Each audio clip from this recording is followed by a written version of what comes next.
Good morning, everybody, and welcome to the first Transportation Appropriations Subcommittee meeting of the year. And appreciate you all being here. This is my first uh, as chairman, and so looking forward to working with you all and in this committee. And I'm going to ask um, Representative Matt Smith to open us up in prayer. All right. Thank you, Mr. Chairman.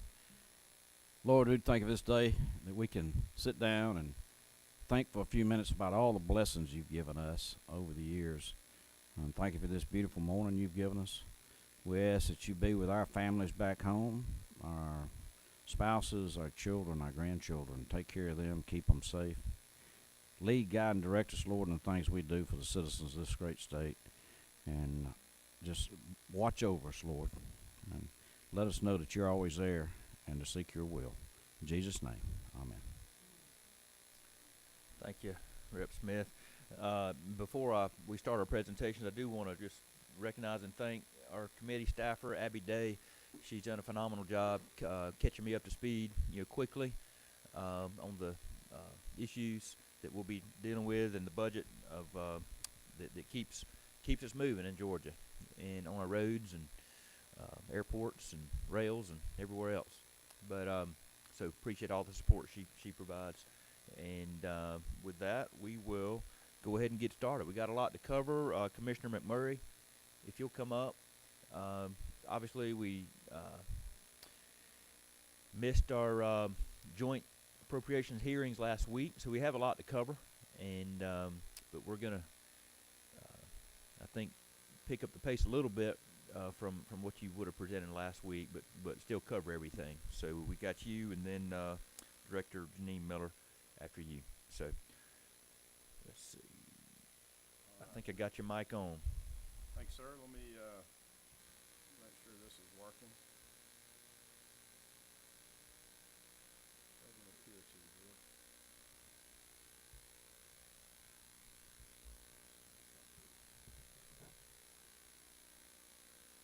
While we work out the technical parts, can y'all hear me there? Yeah.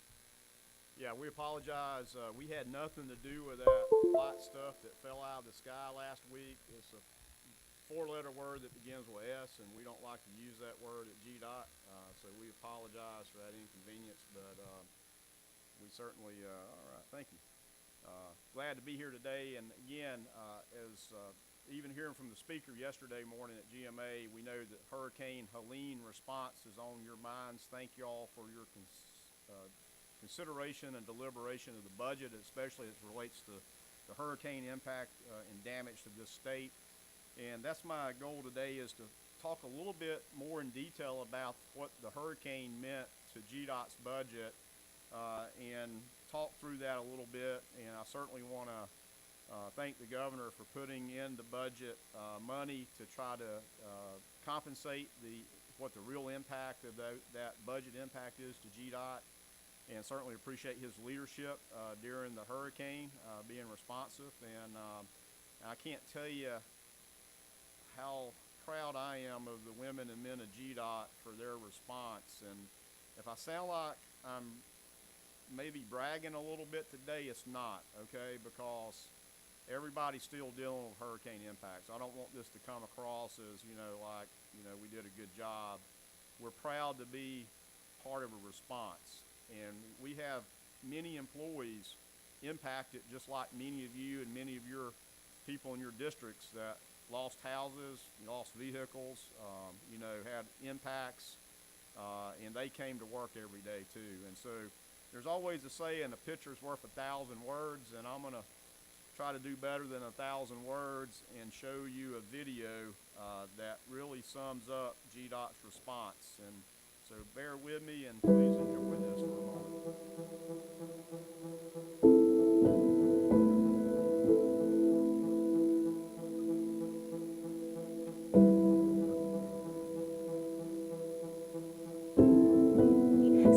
Tropical storm Debbie off towards the northeast. Our big story this morning, Helene. The storm is expected to have a really big impact on Georgia and metro Atlanta. There's Milton lurking off that west coast of Florida.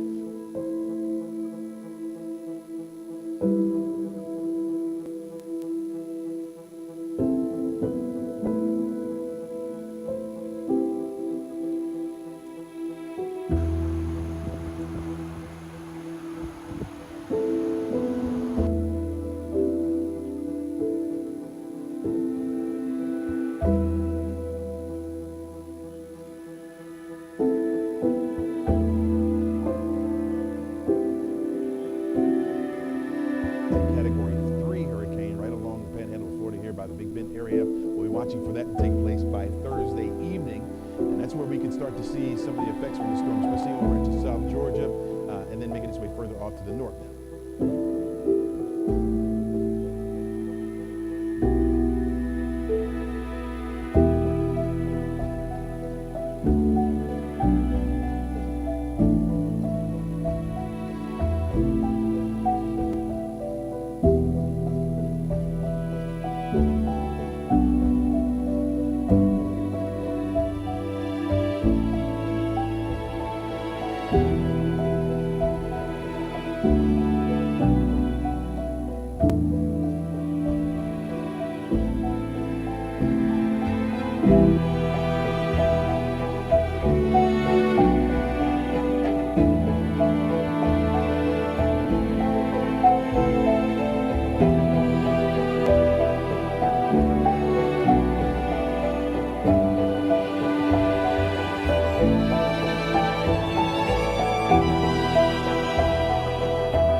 maybe a loose cord. There you go. I won't touch the cords.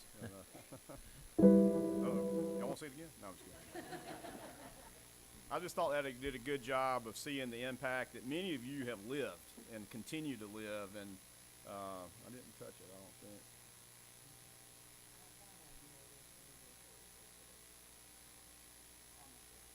Okay.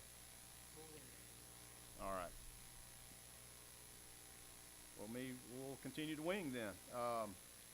Again, the other thing, that was Hurricane Helene. Hurricane Debbie was something that we can't forget about as well. In fact, the impact of Hurricane Debbie was big as well, where we probably had expenditures, and I'll show you this, about $7 million, a lot of impact. We inspected 120 bridges from Hurricane Debbie, and we had a bridge in Tattnall County, State Route 169, wash away. It was a big box culvert washed away. Super excited that within 7 days we had a design done. In 13 days from the event, construction started, and it was open the first week of October or so. So amazing response. Southern Concrete Company did the bridge, and they got out there and got it done less than 2 months from start to finish. It was a really big impact. We had other damage on US 341. Had a lot of impact on roads closed for 6 or 7 days. We really got some great photos here if you can see them. So again, Hurricane Helene was the impact, but Hurricane Debbie, of course, was the biggie. We had over 1,200 employees working, representing almost 56,000 hours of work. We had 54 local resource requests across 12 counties to work and help counties clear roads and paths and to do work. In fact, we worked on 340 roads that were off not state routes and highways. And so a really big impact, as y'all all know. And our goal there, that was on Debbie again, on Hurricane Debbie. So probably about a $7 million budget impact for the damage for the roadways and repairing roads, and again, working on off-system roads. A lot of that was rebuilding roads. In fact, in Jenkins County, we hauled dirt and rebuilt 150 unimproved roads just in Jenkins County alone. So it's a big impact. And again, when it's a state of emergency, GDOT's able to go help cities and counties, and we're very proud to be able to do that as we can, as we get things moving forward. So let's get into Hurricane Helene. Obviously, much bigger impact, significant impact. And I sort of break these down into the main categories of our response. First is debris removal, very critical to get passable for emergency vehicles and power crews to get access. A lot of our debris removal, though, is tied with working with Georgia Power, the EMCs, and MEAG to be able to get, if there's trees and power lines, it's a joint effort. We have to work together to make sure the lines are de-energized so we can clear the debris, and then they can get back and rebuild pole lines. Traffic signals. You saw in that video some traffic signal damage, and I'll go into that. Signs you saw in the video, the impact to signs, and then obviously damage to infrastructure. Again, our goal is always to get one lane passable, then we try to get it back to the white line, and then we get back to the shoulders. And then what we've been doing is stacking the debris so that we have contractors, and prior to this hurricane, we have on-call debris contractors ready to go.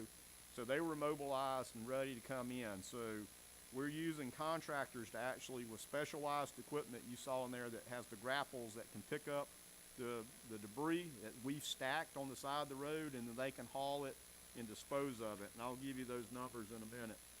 So we have two contractors been very helpful, which then gives our resources, our maintenance crews can go back to do normal maintenance activities.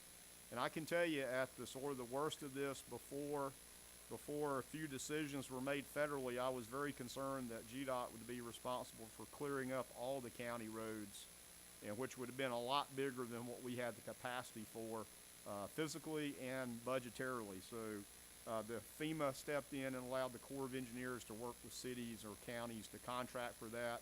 And again, many counties are doing the work themselves through their own contracts and hope getting FEMA reimbursement, some now and some later. One of the other things there that was a really big impact that we didn't really understand how big it was initially was to traffic signals and signs. On the onset of the storm, we had over 1,100 signals that we didn't know if they even were there anymore. And so as we walk through that and start getting assessment, there were 719 traffic signals across the state that were damaged, which meant we had to repair over 719 signals of some states. Some of them were totally gone, as you saw in the video. Some of them just had a part or two missing, but the majority of them needed work. In fact, we estimated signal repair is probably over $3 million of signal repair, and we relied on contractors to help us. We actually were able to call in 10 contractors, but guess what? Contractors were busy in Florida, Georgia, South Carolina, North Carolina as well. And one of the things, the 10 contractors provided additional 30 bucket trucks. We had every bucket truck we own from every part of this state working from Valdosta to Augusta. And then initially, or toward the end, was the emphasis in Augusta with over 57 signals that they own just totally damaged, out of that number. Some of the biggest devastations of signals were in Augusta, believe it or not. So a big effort there to repair signals. The other were signs. You saw in the video there was a lot of signs bent over, and I don't know if you have the handout, but there's a great picture on slide 15 that shows a sign, a big overhead interstate sign, just totally missing. It's just gone. And so, bent over signs, in fact, we've replaced over 16,000 signs, and we've done sign maintenance on 15,000 signs and counting. So just think about that. That's 41,000 signs right there. 31,000 signs that had to be touched. And the best sign is, Chairman, down in your neck of the woods. This is down in Lowndes County on slide 16. Sometimes you find your signs, but they're not where you think they are. If you look at slide 16, you can see the stop sign that is like a spear has pierced a signal pole. And so the good news was we found that stop sign. It was just hard to get to. So things like that, and if you think about that stop sign no longer has a post on it. It's ripped off the post and then stuck into a utility pole at the top. Noticeably, though, it didn't hit any utility. That was fortunate. And fortunate it didn't hit anybody. So tremendous amount of signs. On the next page, I'm sorry, I didn't realize you guys had the handouts. I could have followed along. On the next, bridge inspections. We had to inspect 275 bridges. That's county bridges, city-owned bridges, and our bridges. And of course, with bridge inspections, you've got to wait till the water recedes before you can get in there to inspect them. And so a tremendous amount of work to be done for bridge inspections. And then, as I told you in the category, the other was infrastructure damage. In fact, there was 10 counties where we had state routes that had infrastructure damage, meaning pipes blown out, washed out. You can see on the next slide some of that impact of what that is. So a tremendous amount of impact to infrastructure. And we had that across 10 counties where major infrastructure was. Obviously fortunate, nowhere close to the damage that was seen in North Carolina as far as loss of bridges and things like that, but still an impact just the same. And again, we performed a lot of this work ourselves with our crews, but we also contracted, just like we did in Truitland County. In Lawrence County on State Route 86, we had to replace a big box culvert, about $882,000 of cost just for that one structure. And we started on it October 24th, and it was open to traffic December 19th. So the contractor got in there and got that road back open. So sort of summing up Hurricane Helene, and this will get us into more of a traditional budget presentation. is over 2,000 employees plus contractors worked. We're at right now 251,000 hours of work of GDOT employees plus, because we continue to work, obviously. We had 71 requests to work on off-system roads, and we hit over 500 other roads, not state routes, county roads, city streets. And that was one of the things I was very proud of was, you know, when you get punched in the mouth, you know, you don't know what you're in for. And we started reaching out to EMA directors to say, we're going to come check your streets and try to see your major streets and help. Because, again, you know, in those first couple of days, you didn't know what you had to deal with. And so we started reaching out, again, to try to help our counties and cities just the same, and we're able to do that. So where are we on debris pickup? We're at 3.2 million cubic yards of debris as of 2 days ago. So if I put that in perspective, if you had a football field, and I'm on slide slide 24, doesn't have a number. If you had a football field and you stacked that debris up, it would be taller than the tip of the Empire State Building. So to give you some perspective, but I give you some perspective that in the affected counties, there was 12,700 miles of state highways that we've been working on. The counties have 45,000 miles, so their debris numbers will be bigger than ours. And city streets were 8,000, almost 9,000 miles of city streets in the affected counties from the hurricane. So just to give you some perspective is, you know, cities and counties likely will have a higher debris total that they're dealing with than we do on the state routes, but still 3.2 million cubic yards is impressive. At the maximum time, we had 449 trucks hauling. That number's ratcheted down as they make more progress. We don't have to have as many trucks, but still progress is being made. And hauling to 41 debris sites around the state. So our overall budget impact estimate, which is to our routine maintenance budget, is approximately $200 million.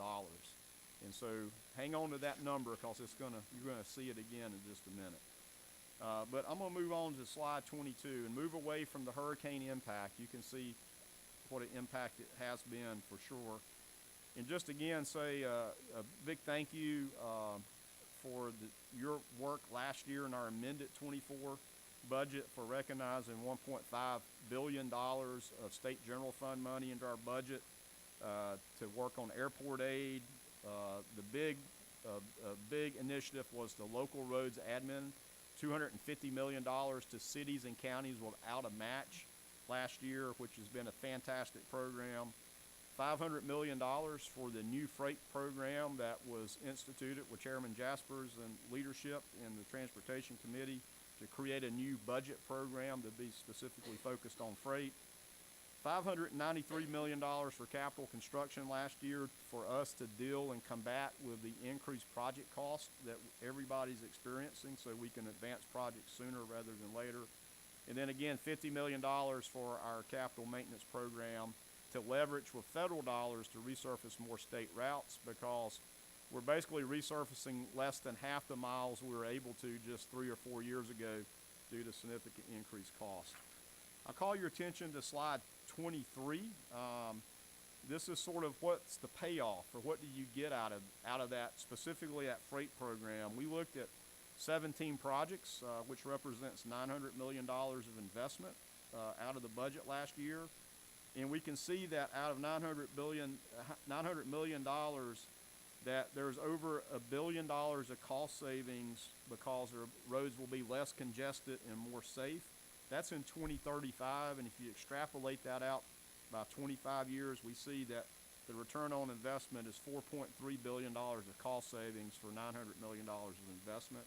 And you can see on that slide, you can see the real impact it has to those areas, with 61,000 jobs in ag, manufacturing, and warehousing and retail that are associated with those projects. And also the really important thing, again, is nothing ever gets any cheaper. So if we can move projects up sooner, you save that cost of inflation. And we estimate it very conservatively, a $75 million savings by advancing 42 projects by more than, or about 40-something years. We're able to move every project up by about 2 years. So we're saving money by advancing those projects sooner than later. At the low, that was $75 million, and at the high could be as much as $330 million of savings for building the project sooner rather than later. So that was a really good payoff for that investment last year. And then Chairman Hatchett had asked me specifically last year, talk to me about the increases in cost and what are driving those things. And so on slide 24, you can see a table going back to fiscal year 21, the cost increases we've experienced. When I say we've, it's not just Georgia. This is a national issue across the board, just with increased cost. Asphalt resurfacing cost up around to 67% for resurfacing a 2-lane road from 2021. Widening in an urban area up 117% from 2021. Rural 2-lane to 4-lane widening about 124% increase. A roundabout, hey, who doesn't like a roundabout? Okay, nobody said no, that's good. Remember, when in doubt, roundabout. But you can see those have almost doubled in price, 93% increase. Bridge replacements are about 63. So these are real costs, and so, you know, the point of that story is the dollar doesn't go as far as it used to. And down at the bottom of that, you can see that table of sort of what's the components of the projects, not the overall projects. But you can just see, you know, these raw cost of materials are driving increased cost. And this isn't a supply and demand issue that because we're doing more projects. In fact, we did the biggest dollar volume of bidding projects last fiscal year, but it was the fewest projects we've done probably in the last 5 or 6 years. So, you know, again, the dollar is just not going as far. So that's why that continued investment last year was so important, and that's why this year's budget is so important. So with that, I'll jump into the actual budget itself on page 25. And you can see that in the amended year, there was $244 million added to the base for excise, representing the some of the money that would have been a result of the suspension of the gas tax and other adjustments.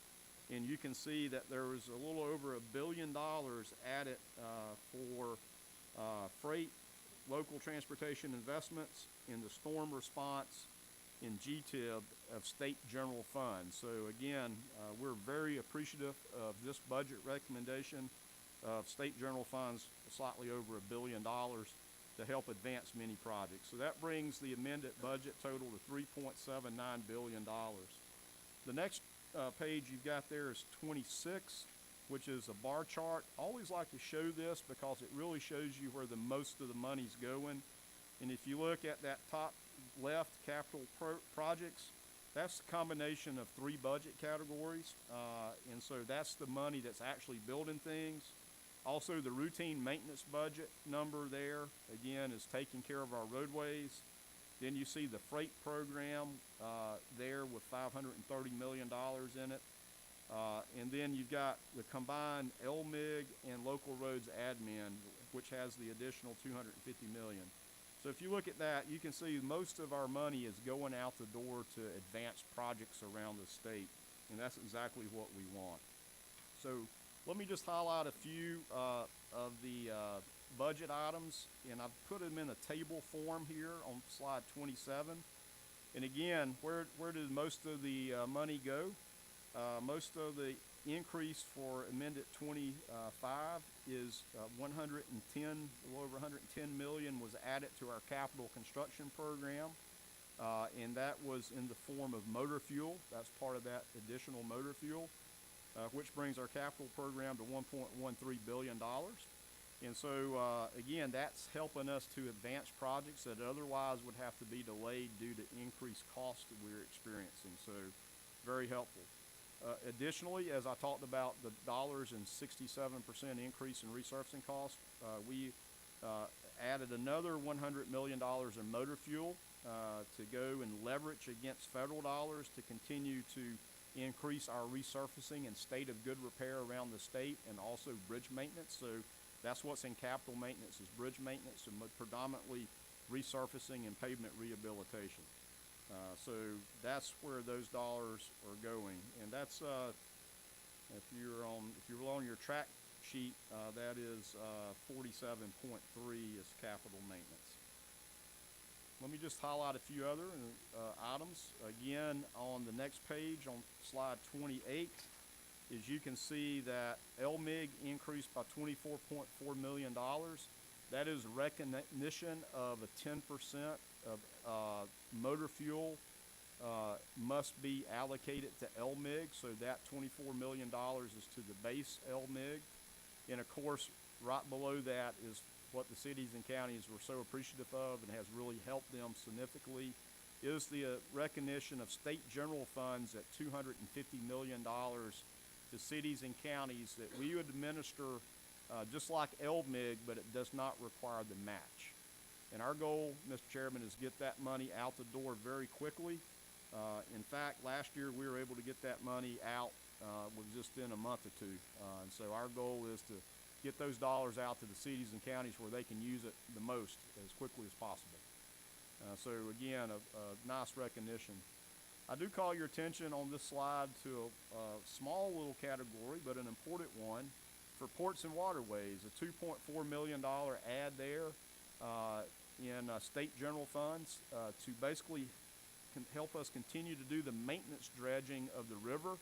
In fact, that is to raise a dike where the dredge material is deposited by the Corps of Engineers when they dredge the Savannah River.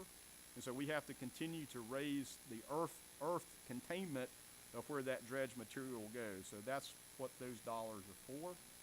And again, as we look at the very bottom, program delivery is the budget program of where the people that deliver these projects are. And so what's important there is, again, we added over $1 billion of work in last budget year. We added $530 million in the freight program this year that I'll get to in a minute. So these are for some increases there to help us be able to deliver a bigger program and work on retention as well. So very important for that purpose. Next, I'm going to slide over to slide 29. Again, routine maintenance. If you look at that, a $5.4 million add of motor fuel, and that's just to help us with our increased costs that we experience in the maintenance budget as well. Just the cost of supplies and materials. And so that Hurricane Helene number and actually Hurricane Debbie combined was a little over $200 million. So you can see state general funds of $200 million being added to our budget, which makes our maintenance budget whole so that we can get through this fiscal year with that without having that impact, which would be detrimental if we did not have that in our budget. We would have to stop routine maintenance activities, which must be done. Things as repairing guardrails and signs and, patching pavement and doing all the things, mowing grass and all the things that are important, so that we can have to continue to do. There was a small add in traffic management. I'll show you under there, really for safety and technology, plus improved customer services. In joint appropriations, there were several questions asked about how are we making sure we're ensuring great customer service. Part of this money will help us to contract for help working with commercial driveway permits and commercial access permits. We've seen a tremendous increase in activity because we're such a strong state economy. Our economy's doing good. In fact, we've gone from just about 4 years ago doing 625 access permits per year to 950 access permits per year last year. And our target is to have those done start to finish in 45 days because time is money in commercial terms. Unfortunately, we've gone to about 92 days, and that's not acceptable from a customer service point of view. We need staff supplements to help address the increased permit volume. And if that permit volume goes back down, then we can ratchet back down our consultant help. So that's part of what that money is for as well. And then lastly, on page 30 is the $530 million for freight. Again, the work of the transportation committees over the last few years has identified a significant need for investment in freight. When I say freight, it means agribusiness first and foremost. It means manufactured goods, and it means warehousing distribution or warehousing. So those three things we need to continue to invest so that this state continues to prosper as we experience this growth that we have from population and just pure freight movement as well. And lastly, as highlighted on this slide, is $60 million over to the State Road and Tollway Authority for GTIB, and Executive Director Miller can talk about that in her presentation. So, Mr. Chairman, thank you for indulging me in a very long presentation, but I felt it was necessary. Hey, and it's working. So, would you like me to start over? No. No, appreciate it. I'm glad we had the handouts here, and thank you for a thorough presentation. Thank you for the work, the quick work you and your team did for these storm responses. And you didn't mention Hurricane Idai that had just happened. Yes. 13 months Right. before Right. Helene. Correct. And so I don't know how many. It's hard to measure what didn't happen, and your quick response, we know, saved a lot of injuries and probably fatalities that would have happened if you hadn't have been there to make these roads safe so as fast as you did. So thank you for that. I did want to ask for some clarification Yes, sir. on the routine maintenance, the general fund add of $200 million, and make sure everybody understands what I believe I understand to be correct is that a lot of that has already been deployed. And so the $200 million is to make you whole from money you've deployed to, I think we're probably somewhere around 130 to 150 million dollars of outlay already. and this was to get the money quickly deployed so that solutions could be implemented before this was appropriated. So appreciate you being proactive with that. So, Any other questions for Commissioner McMurray from the committee? All right. Well, thank you. yes, sir. Thank you. Thank everybody. Director Janine Miller.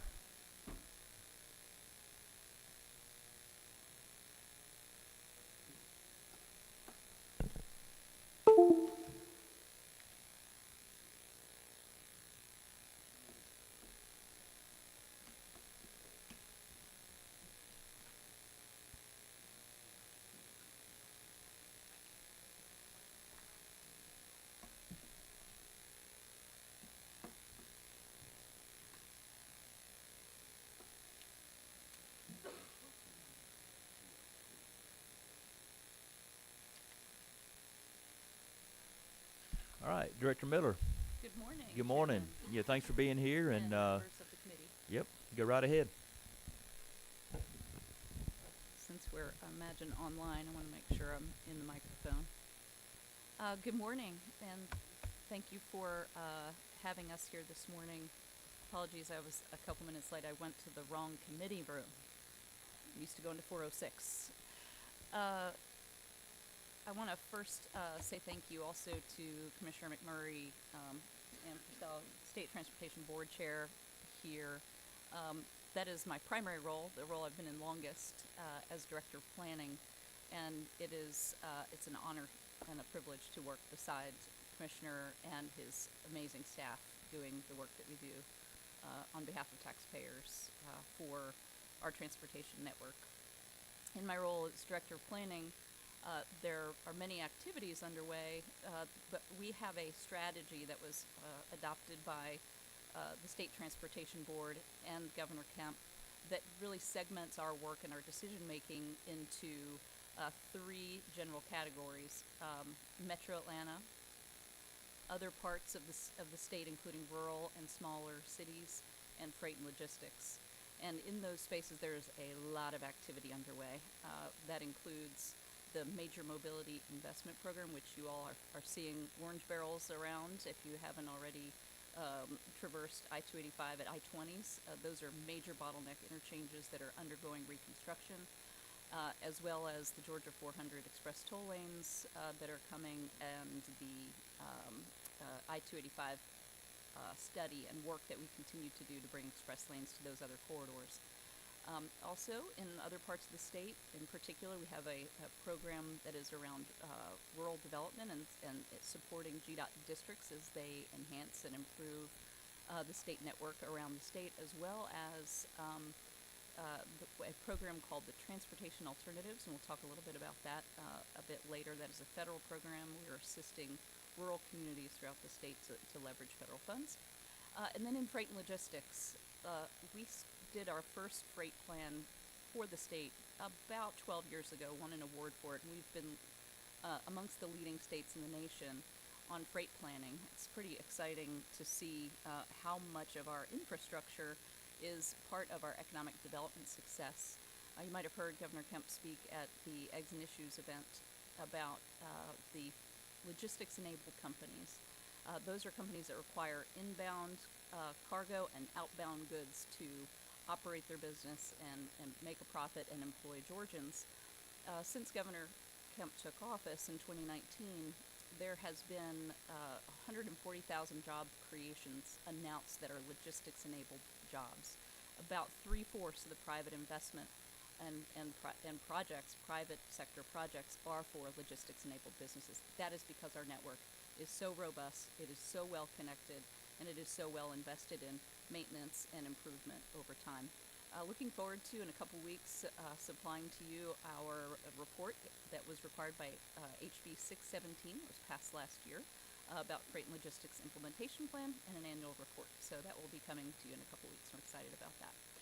But we're here to talk today about appropriations, and in that space, the other hats that I wear are Director of the State Road and Tollway Authority, Georgia Regional Transportation Authority, and the Atlanta Region Transit Link Authority. So that is what the presentation is about today.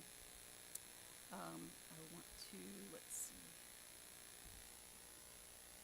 Abby, we've got this in PDF, I guess, right?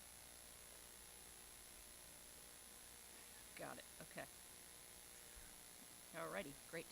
All right, so State Road and Tollway Authority, amongst those, the projects that I mentioned was I-285 study, express lanes, and Georgia 400. Well, as you may know, if you have a Peach Pass or if you have constituents who have a Peach Pass, we are currently operating express toll lanes on 3 corridors in Metro Atlanta. These are optional facilities, options to get around traffic in those highly congested corridors.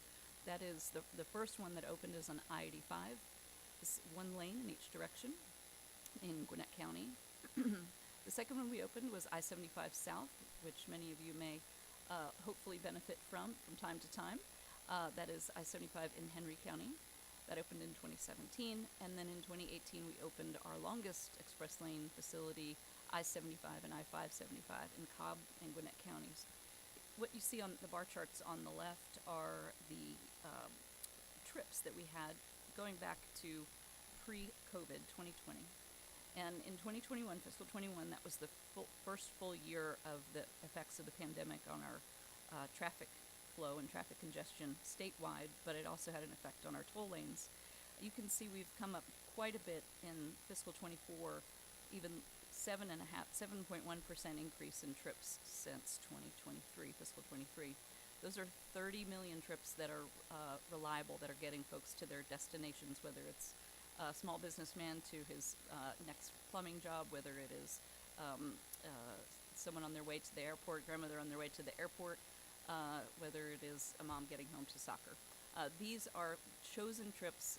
30 million folks benefited from our express toll lanes last year, and we're very proud of the work that we continue to do in very close partnership with Georgia DOT. So on to the budget. You can see on slide 4, can also be seen on page 71 of the tracking document, section 47.17. Base budget is simply transportation trust funds for operating Georgia Regional Transportation Authority. the Georgia Transportation Infrastructure Bank, $15.4 million, and I'll tell you more about that momentarily, and debt service Garvey bonds. Those Garvey bonds are federal instruments that we pay back with Transportation Trust Fund for these mega projects that I mentioned earlier. Those are GDOT projects. CERTA is the, as we call it, the finance arm. We are the entity that is allowed to issue debt, hold multi-year contracts, and we do that on behalf of GDOT. The governor's budget recommendation included a $60 million state general funds appropriation for the Georgia Transportation Infrastructure Bank, which would give our, amended 25, our total appropriations would be $87.8 million. So let me tell you a little bit more about GTIB, since this is the highlight of the governor's budget recommendation. You can see a QR code that will take you to information about CERTA's GTIB program. This was created about 15 years ago and has had tremendous opportunities that local governments in Georgia wouldn't have otherwise. Local governments, cities and counties, and community improvement districts can submit on an annual basis to request funding. Competitive process for grant and low interest loans for transportation projects that local governments could not afford on their own, and or the LMIG dollars are not sufficient to cover, or are not a priority for us for full state investment. This enables us to have local governments come to the table and advance projects that are critical for their communities. Since we kicked off the effort of issuing grants and loans in 2010, there have been $216 million awarded to 153 projects around the state. Again, this is just a state portion of the investment that leverages the local dollars, so the total project value is $1.1 billion. That's a very exciting opportunity for places like Gwinnett Place CID, where they were able to finish out the DDI at Pleasant Hill, Pike County doing resurfacing, Bullitt County for a grant for the Interstate Gateway back in 2016. So these are just a few examples of the 153 projects. The $60 million, if we were to have the success in the future we've had in the past, that leverage of $216 million to $1.1 billion project value, we would be able to unleash about $300 million worth of projects for that state investment. I'll show you what the last 4 years have looked like. These are applications that we received, the total value of those. So local governments are requesting 4 times as much funding as GTIB has available for local governments to improve their infrastructure, keep up with growth, and really construction costs have been skyrocketing. As you know, over the past 3 years, as we've seen at GDOT as well, local governments are experiencing those same cost increases. And in fact, what you see there on the right, that's FY25 bar, that is $62 million of applications that we have just received. We've just closed the application window, and we have that many requests for projects. And you can see there is also a demand for these loans, a request for loans of $39 million. It really serves to fill a niche, to fill a gap. We've awarded 46 loans so far, and through the life of the program. The loan terms can be anywhere from 5 to 20 years. And right now, we tag, from what I understand, to the GFA loan rate, Georgia Environmental Facilities, which is for a 5-year loan about 2.7%, up to a 20-year loan 3.35%. So it's very, very good terms and flexibility for local governments to situate it as is helpful to them. One other thing that's exciting that the Commissioner and I have been able to do, and this is new as of a few years ago, you've heard of LMIG, the Commissioner talked about it, how critical that is for local governments. The plus up that happened last year and that the Governor is recommending to local grants this year does not require match, but our typical LMIG requires anywhere from a 10% or a 30% match. Some local governments have been having a hard time matching. So Commissioner and I have decided to enable local governments to use GTIB as a match for their LMIG. So we're really providing all kinds of tools to help local governments improve their transportation infrastructure. Last year, we awarded $16.9 million of awards. You can see that's about $1.5 million above our appropriation. That's because we're reinvesting the payback, the principal that comes back into the program gets reinvested into local projects. These are the 5 awards. Since I took on the role 2 years ago here at the State Road Toll Authority that runs the Infrastructure Bank, every rural project that has applied for funding, we have awarded it. And it's at a very high rate of state investment. So the rural local governments have to bring just a small amount of money to the table to advance. And these are important projects for state discernment, state decision making. Inserted here enables the state to have some strategic outcomes. For example, the Locust Grove, City of Locust Grove applied last year and was awarded $4 million.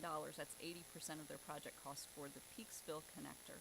This is critical for state investment, as a state investment, because it is connecting to State Route 42. And any of you who might have been caught on traffic on 75, northbound or southbound, you might have hopped over to 42 to get around it. And you know that that is a congested facility. This will provide a reliever to State Route 42, which on a daily basis has about 25,000 cars per day. So this is going to help out that flow of traffic in the city of Locust Grove. Also, last year we awarded a loan and grant combination for a paving of a dirt road. This is about 2 miles. Why is this important? What's important here is the location of this facility that will be a paved, safe road that it is not today. On the west side of that yellow line is the Peach County megasite. That is the Middle Georgia megasite is on the west side. On the right side will be housing, homes for workers, both of the who will be at the new facility whenever that is chosen by a private sector company to develop there. They'll have connectivity for their workforce across this, what is now a dirt road. This connects State Route 96 on the south to the Fall Line Freeway on the north. So we are excited about these strategic investments we're able to make in GTIP. Before I move on to ATL, I would open up, see if there's any questions. No questions from the committee? Okay, thank you. Hold on, we do have one question. Rep. Momtahan. Well, thank you, Mr. Chairman. Am I on here? Okay. And thank you, Ms. Miller, for your presentation today. I'm sorry, I did have a question. I don't have page numbers here, so I want to go to the GTIB requested funds for FY 22 to 25. So I see that there is quite a number of these grants and loans that are being requested. Have they been, you know, vetted as reasonable projects? When y'all take in projects, do you vet every project and say, okay, these are all, you know, shelf-ready projects that we could fund, or do you receive more requests than what you deem to be reasonable on this chart? It varies year by year. The last couple of years we have seen more robust projects that are going to be more impactful to local communities, and some of which to the state, many of which to the state. That's our biggest discernment that we do. Is this a good state investment? Is important for the flow of our state network and the impacts that we're seeing for state economic development. So I haven't looked at it exactly through that lens of good or bad to give you numbers right now, but I can certainly get back to you in terms of which one met muster that we would want to have invested in versus others that might have been more of a local priority. If I may, Mr. Chairman, but all of these met muster. And so, like, for example, yes, there are eligibilities. Yes. In FY 25, you have about 62.6 million that are eligible. These passed muster. We've gone through the first review of them. They are eligible projects. And there was more than that was actually requested. So you may have 120 million per se Did you have twice that many in requests? Did you have three? Does that make sense? It does. It absolutely does. Let me just- get back with you with that, if Okay. you don't mind. Okay. Yeah. Yeah, I just, and for context, I would just like to know kind of how much is actually being requested versus how much is being qualified, then how much is being spent. Certainly. Because, certainly our local governments, they're welcome to ask for things, and sometimes they come with unreasonable asks. I've got those, and sometimes we go to those. So I'd like to kind of paint that picture, give me a larger bounding box to make better decisions. Yep. Absolutely. Thank you. Look forward to bringing that back to you. One way to look at this is the importance of a project for a local government is how much that they're asking for in loans. In other words, they know that this is going to generate economic activity. It's going to help with their tax digest, such that they are able to take out a loan and be able to pay it back. So these local governments that are putting in at least this $40 million worth of loans, they're putting real skin in the game. So that is one of our criteria that we look at for sure.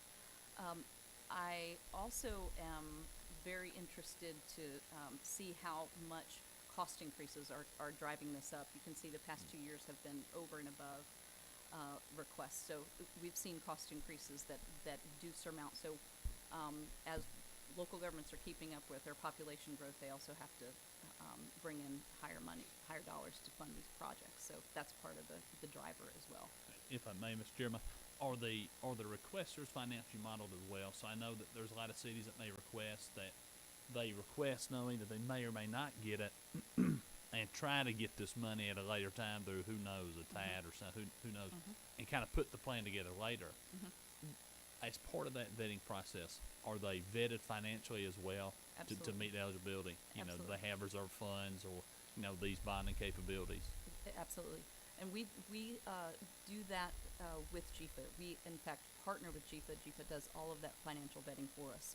So we aren't duplicating efforts. We're leveraging that very robust experience at GFA, as well as the staff that's already in place to do that financial vetting. But thank you. And like you said, I'd love to see the numbers on the full Indeed. picture of how much is being requested. Indeed.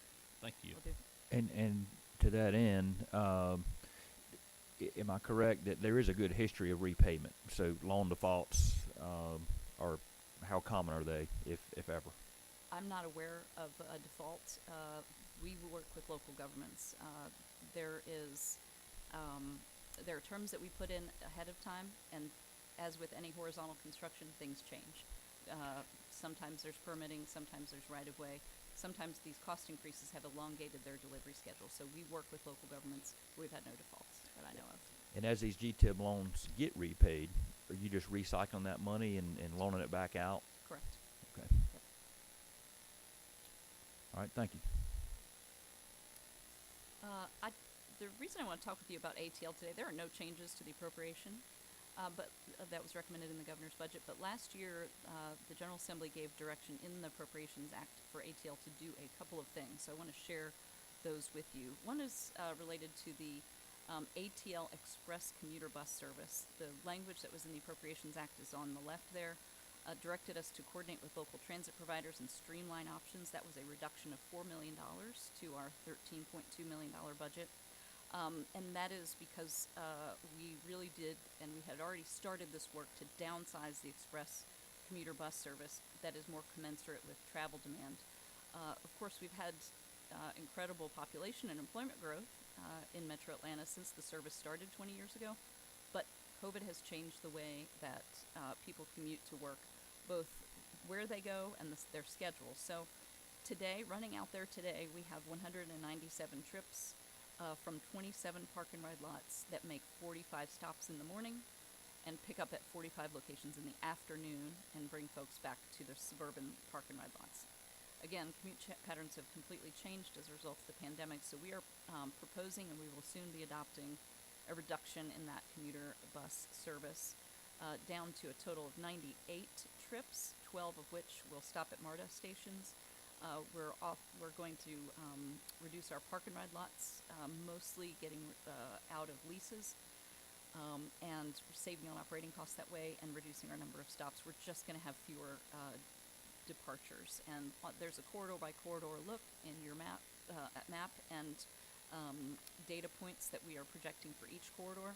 As we reduce the service by half to 60%, we are going to maintain service in every corridor. So if folks are coming in from Cobb County, they will still have a couple of options, park and ride lots. But we're reducing from 4 park and ride lots in the pink there on the upper left corner down to 2 park and ride lots, so a 50% reduction in park and ride lots. But we believe that utilization, that is the number of seats that are utilized on the buses, will go from 10% of seats used today, we hope, to 56% of seats used, and that would be a 460% increase in those routes. So we are making strides in this, and this will go into effect in June of this year. A lot of processes we had to go through, both with board review and public involvement. Another last item that was directed to the ATL to perform or to do or not do in fiscal 25 is creating updates to the Atlanta Region Transit Plan, and so we are underway with that, ensuring that we continue to have competitiveness, focus on customers, and cross-county service in Metro Atlanta. That concludes my report, Chairman. Thank you. Thank you for your presentation. And do we have any other questions from the committee? I know we're starting to lose members because session's starting soon. We have a lot of groups here today. Yeah. Thank you for the thorough presentation and getting us through it timely. Appreciate all you being here today, and look forward to working with all of you and keeping everybody moving in Georgia. Thank you. We're adjourned.